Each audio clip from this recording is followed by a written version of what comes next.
tim nang'o kaka jo Kenya? Victor, en adier ni kama Kenya nitie sani ok ber ahinya. Nikech iwacho ni kama koko nitie dongruok onge. Okay. Omomiyo gik mwasebedo kwaneno e Kenya ok gin gik mabeyo. Nikech sa asaya ma koko nitie to iyudo ka ohala ok nyal dhi maber. Nikech ohala, environment ma itime ohala dwaro kama kwe nitie. Nikech sama in gi kwe e kinyalo dhi e duka minyiew gimoro. Kendo sama in gi kwe e kinyalo wuok mikaw kata rabondi moro kata maemba ni moro mondo itere e chiro.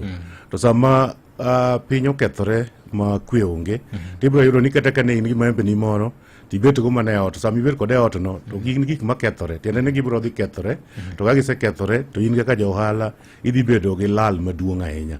Emomiyo gik matimre e Kenya sani ok wanyal wacho ni giber.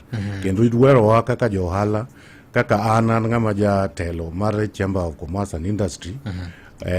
Chamber of Commerce and Industry en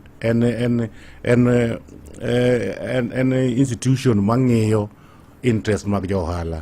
Wan tijwa en ng'iyo ber mar timo ohala. Kendo kwa ng'iyo kaka gik matimore to wanyalo wacho ni Kenya ok en kama ber ahinya in terms of business environment.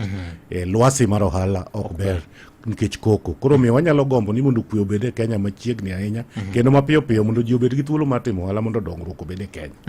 Yes.